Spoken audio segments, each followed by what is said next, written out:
रक्षा मंत्री राजनाथ सिंह ने मंगलवार को chief of defence staff general Bipin Rawat और तीनों सेनाओं के प्रमुखों के साथ बैठक करते हुए लद्दाख की जमीनी स्थिति की समीक्षा की, जहां पिछले कुछ दिनों से भारतीय और चीनी सैनिकों के बीच तनाव बना हुआ है और वो एक दूसरे के आमने सामने खड़े हो गए हैं। सूत्रों ने कहा कि बैठक 1 घंटे से अधिक समय तक चली। राजनाथ सिंह को चीनी सैनिकों की लामबंदी के लिए भारतीय प्रक्रिया के बारे में जानकारी दी गई। इस बैठक के दौरान यह स्पष्ट किया गया कि भारतीय सेना मजबूती के साथ डटी रहेगी और साथ ही स्थिति को सामान्य बनाए रखने के लिए बातचीत जारी रहेगी। बैठक में यह भी निर्णय लिया गया कि सड़क निर्माण जारी रहना चाहिए और भारतीय किलेबंदी और सेना की तैनाती चीनियों से मेल खानी चाहिए। इससे पहले भारतीय सेना और चीन की पीपल्स लिबरेशन आर्मी PLA ने वास्तविक नियंत्रण रेखा LAC पर पूर्वी लद्दाख में उत्पन्न स्थिति को हल करने के लिए कई बैठकें की थी। हालांकि सोमवार तक इसमें कोई सफलता हासिल नहीं हो सकी है। सूत्रों ने कहा कि पिछले बैठक रविवार को हुई थी, लेकिन कई बातें अनसुलझी रहीं। सूत्रों ने कहा इसके बाद होने वाली और कमांडर स्तर की वार्ता से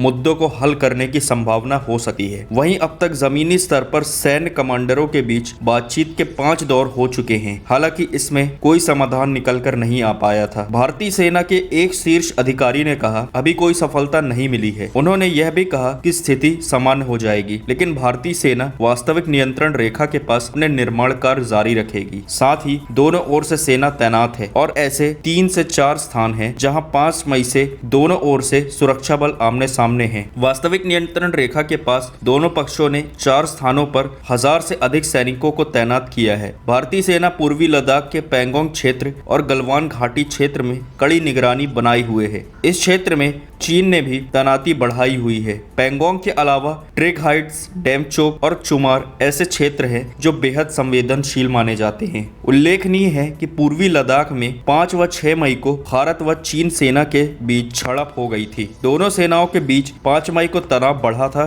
और 6 मई की सुबह तक दोनों देशों की सेनाएं आमने सामने हो गई थी। इस झड़प के दौरान दोनों पक्षों के सैनिकों के घायल होने की खबर भी आई थी। वहीं एक रिपोर्ट ने कहा था कि चीन की ओर से बड़े पैमाने पर सैन्य टुकड़ी का गठन किया गया है, जो गतिरोध वाली जगह से बहुत दूर नहीं है। यह भी देखा गया कि चीन द्वारा पैंगोंग झील में गश्त बढ़ाई जा रही है। उन्होंने नावों की संख्या भी बढ़ा दी है। भारत की ओर से क्षेत्र में सड़क निर्माण और बुनियादी ढांचे के विकास से दोनों देश आमने सामने आ गए। भारत की ओर से किए जा रहे निर्माण से चीन को आपत्ति है। हालांकि भारतीय सेना ने यह सुनिश्चित किया है कि पैंगोंग झील पर कोई निरंतर तौर पर आमना सामना नहीं हो रहा है और क्षेत्र में सशस्त्र सैनिकों की तैनाती नहीं की गई है। शुक्रवार को भारतीय सेना के प्रमुख जनरल मनोज मुकुंद नरवाने ने लद्दाख में 14 कोर मुख्यालय लेह का दौरा किया था। इस दौरान उन्होंने LAC पर सुरक्षा बलों की तैनाती को लेकर समीक्षा भी की थी। तो पीपल्स, इसी के साथ करता हूं मैं आज इस वीडियो को खत्म। इससे जुड़ा अगर कोई भी अपडेट आता है तो मैं आपको इस चैनल के माध्यम से देता रहूंगा। तब तक आप सब बने रहे हिंदुस्तान मिरर के साथ। धन्यवाद।